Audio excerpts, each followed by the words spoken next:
Hello, good morning, Sagar. Good morning, sir. Today I'll ask you some sentences in Nepali by using simple present, simple past, simple future, and all the parts of tense. You have to tell in English or you have to translate in English. Are you ready? Yes. All right, fine. Uni khana khaन्छिन्. See, it's cook. See, it's food. All right. तिमी ढोका खोल्छौ. You open the door. You open the door. Okay. म आँप खान्छु. I eat mango. I eat छैन. I eat a mango. तिनीहरू TV हेर्छन्. They watch movie. They watch TV. Okay. ऊ किताब पढ्छ. He reads. He reads a book. उनी चित्र कोर्छिन्.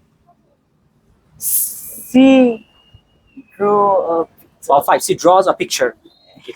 All right. खेलाडीहरू खेल खेल्छन्. Players play a game. Players play a game. म पानी पिउँछु. I drink water. I drink water. हामी कोठा सफा गर्छौँ. We clean the room. We clean the room. उनले गीत गाउँछिन्. She sings a song. She sings a song. All right. Now simple past. है. उसले पानी पियो. उसले पानी पियो. उसले. She drank. He drank water. Okay, don't go too far. Come closer. है. तिनीहरूले मेरो कोठा सजाए.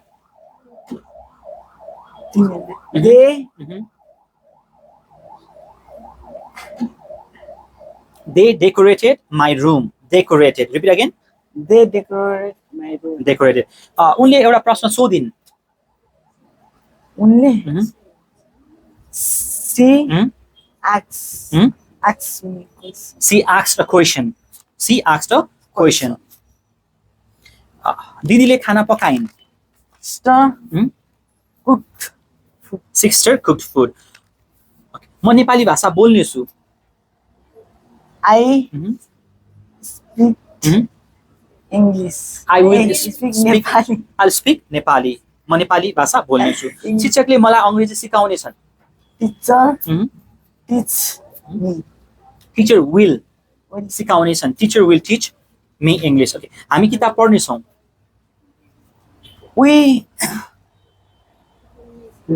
हामी किताब पढ्ने छौं. We will read a book.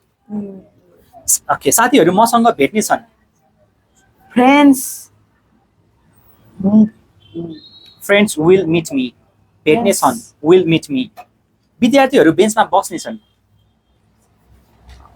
Student will sit.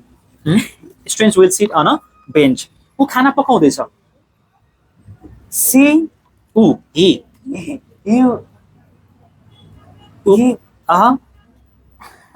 पकाउँदैछ. He is cooking food.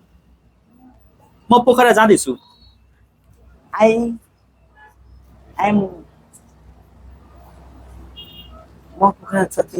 I'm going I'm going to Pokhara.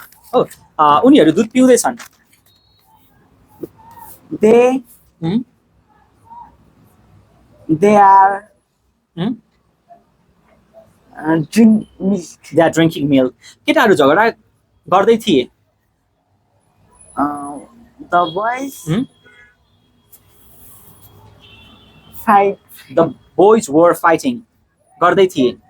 तिनीहरू कुरा गर्दै थिए.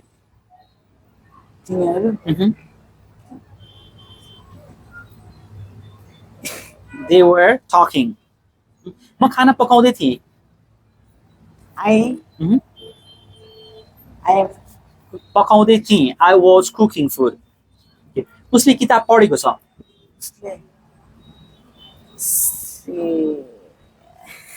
उसले he has read a book.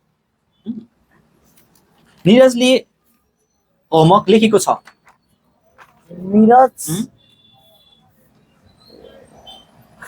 Neeraj has written homework. Has written. Okay. Ganga ओछ्यानमा सुतेकी हुने छिन्. गंगा सुतेकी हुने छिन्. हुने छिन्. Ganga will have slept on a bed. Okay. विद्यार्थीहरू कुरा गरेका गरेछन्. student Students will गरेका गरेछन्. Students have been talking. Okay, उसले कारहरू बेची थियो. He had been selling cars. तिमीले मलाई मद्दत गरेका गरे हुनेछौ. you Hmm?